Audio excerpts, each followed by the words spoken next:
India की top university political science करने का सपना है, लेकिन आपको पता होगा कि कंपटीशन तो कितना ही टफ है। जैसे कि अगर हम टॉप यूनिवर्सिटीज़ की बात कर लें, DU, JNU, BHU, तो यहाँ पे 250 स्कोर तो मिनिमम आप लोगों को चाहिए ही चाहिए अपनी ड्रीम यूनिवर्सिटी में जाने के लिए। So hi everyone, myself Swati Yadav, और आज के वीडियो में मैं आपको बताने वाली हूँ कि पॉलिटिकल साइंस में 250 स्कोर आप लोग कैसे लेकर आ सकते हो। तो अब बचे आपके एग्जाम में अप्रॉक्सीमेटली 2 महीने, तो इन 2 महीनों में आपका फोकस किस चीज़ के ऊपर होना चाहिए कि आपको कॉन्सेप्ट ज़्यादा पढ़ने हैं, MCQ ज़्यादा लगाने हैं, मॉक टेस्ट पे ज़्यादा फोकस करना है, PYQ पे करना है, या किस तरीके के टॉपिक से ज़्यादा सवाल आते हैं, ये सब कुछ हम आज डिस्कस करने वाले हैं। तो चलिए करते हैं वीडियो को शुरू। तो ये जो सॉलिड स्ट्रैटेजी है ना, इसको अगर आपने फॉलो कर लिया तो आपको आपकी ड्रीम यूनिवर्सिटी तक पहुंचाने से कोई नहीं रोक सकता। तो ये जो मेरे पीछे आप लोग टेबल देख रहे हो, आप सोच रहे होंगे कि मैम ये किस चीज़ का टेबल है। तो ये टेबल है बेटा आपका 2025 के PYQs का। ऐसा मैं क्यों बता रही हूँ आपको, क्योंकि यहाँ पे मैं आपको सारी यूनिट्स नहीं बताऊंगी, क्योंकि मेरा जो मोटिव है यही बताने वाला होने वाला है कि मेन फोकस किस पे रहना चाहिए, ज़्यादा सवाल आपके कहाँ से आते हैं। तो यहाँ पे अगर आप देख रहे हो तो आपकी IR, western political thought, Indian government और इंडियन पॉलिटिकल थॉट, इस तरीके की यूनिट से ज़्यादा सवाल आए हैं, और कंपैरेटिव पॉलिटिक्स। तो आज हम इन्हीं के बारे में डिस्कस करने वाले हैं कि यहाँ पे भी अगर आपको इन टॉप यूनिट्स में से कोई ज़्यादा इंपॉर्टेंट टॉपिक्स हैं तो वो कौन से रहने वाले हैं। चलिए तो करते हैं शुरू। सबसे पहले हम यहाँ पे बात करने वाले हैं कि मंथ 1 में आपकी स्ट्रैटेजी क्या होनी चाहिए, क्योंकि 2026 में अब हम लोग एंटर कर चुके हैं। जैसे नोटिफिकेशन आने के बाद कैसे ये 15 दिन निकल गया और नया साल आ गया, ऐसे ही आपका एग्जाम कब आ जाएगा आपको पता भी नहीं चलेगा। तो अभी उठिए और अभी से पढ़ना शुरू करिए। पहले महीने में आपको क्या करना है, अपने कंप्लीट सिलेबस को पूरा करना है। कंप्लीट सिलेबस सारी 8 यूनिट आपको करनी है। वहां पर पढ़ते समय आपको कुछ चीज़ों पर फोकस करना है।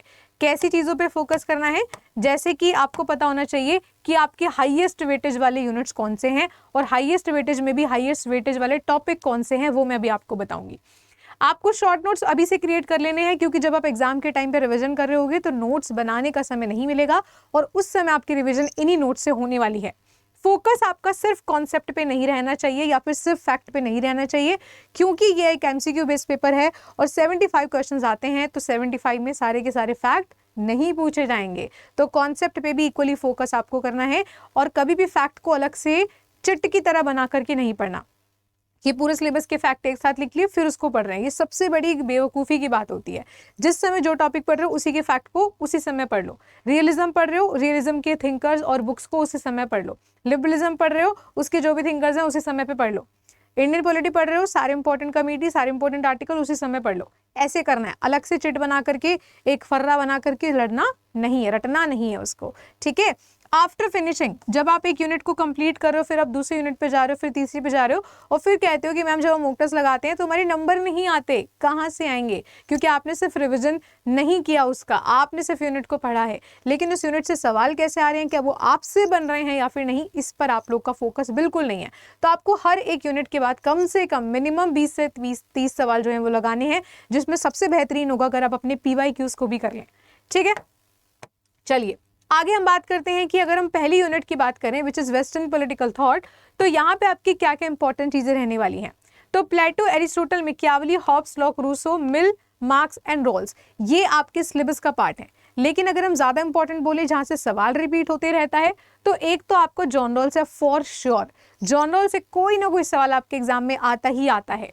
प्लेटो, एरिस्टोटल, यहाँ से आपके सवाल आते ही आते हैं। तो ये कुछ हाईली रिपीटेड टॉपिक हैं जिनके सवाल बार बार पूछे जाते हैं, क्योंकि जॉन रॉल्स का सवाल जस्टिस के पॉलिटिकल थ्योरी में भी आ जाता है और वेस्टर्न पॉलिटिकल थॉट में भी आ जाता है। उसके अलावा कार्ल मार्क्स इंपॉर्टेंट है, उसकी सारी थ्योरीज। अगर हम वहीं पे इंडियन पॉलिटिकल थॉट की बात करें, यहाँ पर हम WPT और IPT दोनों की बात कर रहे हैं, तो IPT में आपके पास ऑलरेडी काफ़ी कम थिंकर हैं, सिर्फ 4 से 5 हैं, जिसमें कि ये दोनों ज़्यादा रिपीट होते रहते हैं, तो ये दोनों आपके लिए और भी ज़्यादा इंपॉर्टेंट हो जाते हैं। गांधी जी के सारे मूवमेंट्स और बुक्स वगैरह आपको पता होने चाहिए, और अम्बेडकर जी के सारे इंपॉर्टेंट मूवमेंट्स पता होने चाहिए, जैसे कि मनुस्मृति दहन दिवस वगैरह। उसके अलावा PYQs में ज़्यादातर आपका थिंकर्स बुक्स इसको ज़्यादा पूछ रखा है, तो ये तो आपको पक्का से आनी ही चाहिए। फेमस किताबें एटलीस्ट पता होनी चाहिए। कॉन्सेप्ट पे भी फोकस करना है, और मैचिंग के फॉर्म में यहाँ पे सवाल आपको काफी देखने को मिल सकते हैं। अपनी अगली यूनिट की बात कर लेते हैं। तो अगली यूनिट यहाँ पे हमारी होने वाली है पॉलिटिकल थ्योरी। तो पॉलिटिकल थ्योरी में जो कुछ रिपीटेड टॉपिक्स हैं वो हैं आपका लिबर्टी, सोवरेनिटी, फेमिनिज्म, ये और जस्टिस, ये वाले आपके सबसे ज़्यादा रिपीटेड टॉपिक हैं, क्योंकि इनका जो अंदर का कंटेंट है वो काफ़ी वास्ट है। फेमिनिज्म की अगर हम बात करें तो फेमिनिज्म में यहाँ पे आपका टाइप ऑफ फेमिनिज्म हो गया और आपके books and thinker for sure. तो फेमिनिज्म के books and thinkers are very very important, जिसमें कि आपकी तीनों वेव्स में कौन कौन सी फेमिनिज्म आ रही हैं, कौन कौन सी फेमिनिस्ट आ रही हैं और उनके क्या क्या किताबें हैं, जैसे कि द सेकंड सेक्स है, द फेमिनिन मिस्टीक है, बहुत सारी किताबें, ये सारी आपको पता होनी चाहिए।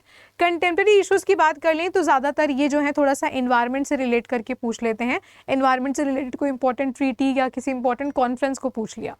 ठीक है, आगे बात करते हैं।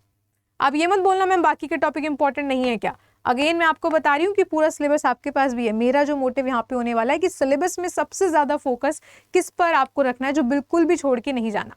बात करें इंटरनेशनल रिलेशंस की तो it is the most important unit.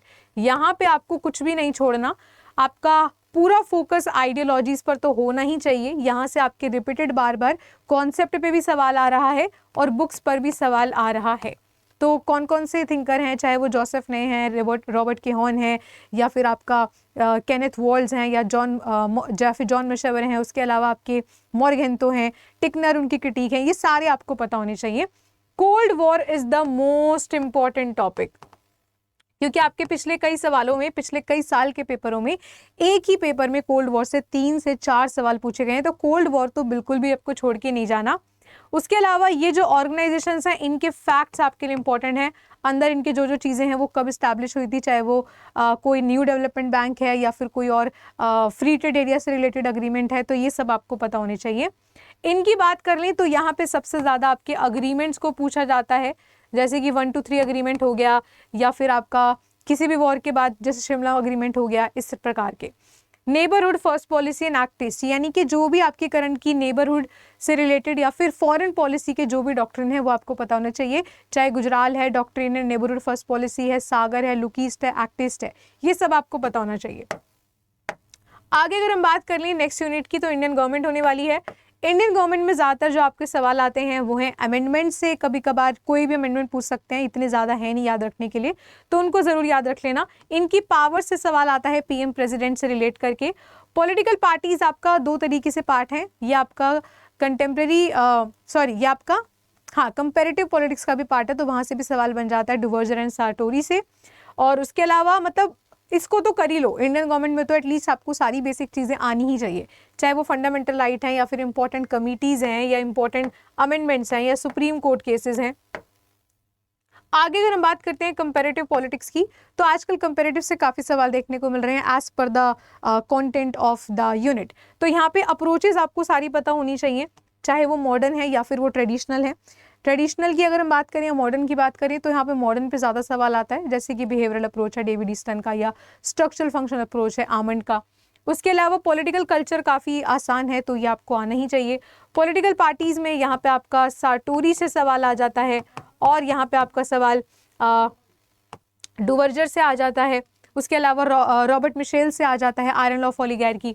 Electoral system में अक्सर यहाँ पे कंट्री को पूछ लेते हैं कि कौन सी कंट्री में यूज़ होता है, जैसे कि अभी लास्ट ईयर 2025 में पूछा गया था कि ऑस्ट्रेलिया में कौन सा इलेक्टोरल सिस्टम यहाँ पे यूज़ होता है।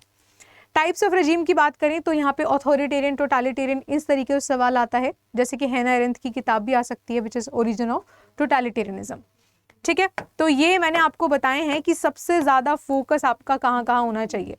Now what is the best way to approach. सबसे पहले आपको करना है सिलेबस को कंप्लीट, यानी कि आपको क्या करना है, पूरे यूनिट को कंप्लीट करना है।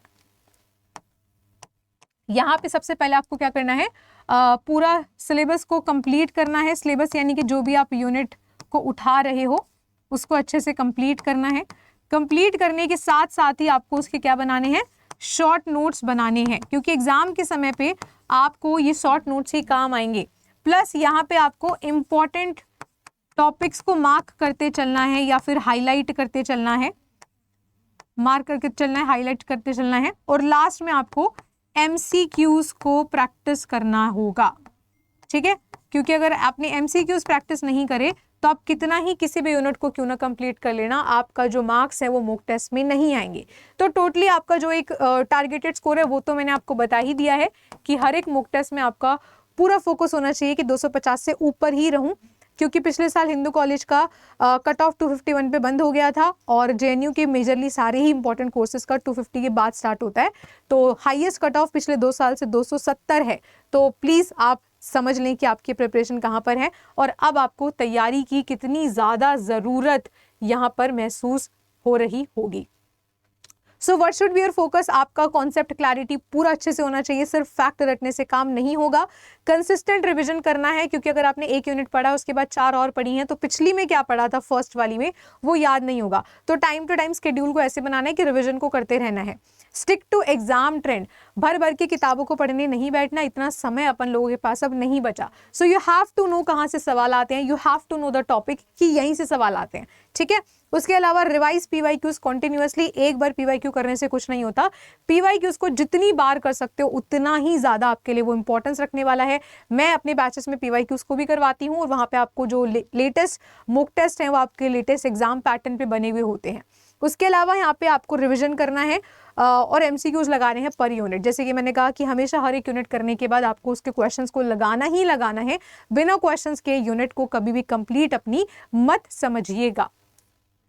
तो अब स्ट्रैटेजी आपकी क्या होनी चाहिए ओवरऑल 2 मंथ्स में? लास्ट में रिविजन, मॉक टेस्ट और मिस्टेक करेक्शन। मॉक कभी भी एक दिन में 2 नहीं देने, एक पूरा दिन पूरे मॉक को दो। उस मॉक में जितनी भी आपके सवाल गलत हुए और जो भी सवाल सही हुए उनके ऑप्शंस को पढ़ो। मैं हमेशा एक मॉक टेस्ट को पूरा एक दिन देती थी अच्छे से उसको एनालाइज करने के लिए, अपनी गलतियों को देखने के लिए। और अगर बार बार मॉक टेस्ट में कम नंबर आ रहे हैं तो उन यूनिट्स को और वीक पॉइंट्स को समझने की कोशिश करो कि कहाँ पे मैं मात खा रहा हूँ या खा रही हूँ। तो गोल्स आपका क्या होना चाहिए? हमेशा रिवीजन और एटलीस्ट एग्जाम से पहले minimum to minimum 10 mock test हैं। मैक्सिमम का कोई काउंट नहीं है। पिछले साल के टॉपर्स को देख लो, उन्होंने 30-30, 40-40 मॉकों को लगाया है, ठीक है। तो बाकी मैं तो हुई आप लोगों के साथ। तो अगर आप मेरे साथ यहाँ पे जुड़ना चाहते हैं तो आप जुड़ सकते हैं मेरे साथ पार्थ क्रैश कोर्स में। तो पार्थ क्रैश कोर्स हमने अभी अभी लेटेस्टली स्टार्ट किया है 24 दिसंबर से। यहाँ पे आपको कंप्लीट सिलेबस मिल रहा है, bilingual live and recorded lectures मिल रहे हैं, टॉपिक वाइज आपको क्वेश्चंस एंड पीवाईक्यूज मिल रहे हैं, बैच टेस्ट मिल रहे हैं, मॉक टेस्ट मिल रहे हैं और व्हाट्सएप ग्रुप की काउंसलिंग मिल रही है पूरे एडमिशन के लिए। तो इतने से सस्ते दाम में इतना सब कुछ और बेस्ट क्वालिटी का कहीं नहीं मिलेगा। लास्ट ईयर सबसे ज़्यादा ऑल इंडिया रैंकर्स हमारे पॉलिटिकल साइंस में थे और मैं हिस्ट्री को वापस से रिक्रिएट करना चाहती हूँ, लेकिन उसमें मुझे आप लोगों का साथ चाहिए होगा। तो आप इसको पा सकते हैं। अभी न्यू ईयर का बस ईयर एंड का लेटेस्ट जो था वो सेल चल रहा है, लोएस्ट प्राइस एवर। तो 2700 रुपीज़ में सिर्फ और सिर्फ आप पा सकते हो इस पार्थ क्रैश कोर्स को अगर आप स्वाति 30 कोड का यूज़ करते हो। उसके अलावा महापैक भी सिर्फ और सिर्फ आप 3800 में पा सकते हो अगर आप सेम कोड का यूज़ करते हो। महापैक में you can access to any course of political science, plus आपको यहाँ पे 10 full length mock test, 20 batch test और 1 CUET-PG की प्रिंटेड बुक मिलती है जो घर पर आएगी, जिसमें सारे प्रीवियस ईयर क्वेश्चन है और सिलेबस के शॉर्ट नोट्स हैं, ठीक है। तो दोनों में से किसी में एनरोल करने के लिए सबसे जो भैया बेस्ट तरीका हो सकता है वो है इस ईमेल आईडी पर अपना name, contact number and batch name को शेयर करना। बाकी आप जो है टेलीग्राम को ज्वाइन कर लें फॉर ऑल द अपडेट्स। तो जल्दी से जाओ, अपना name, contact number, batch name इसके ऊपर शेयर करो and I will see you there in the class. सिर्फ आप मेरा हाथ पकड़ लीजिए, बाकी मैं आपको आपकी ड्रीम यूनिवर्सिटी तक छोड़ कर आ सकूं। Bye bye, have a nice day and best of luck.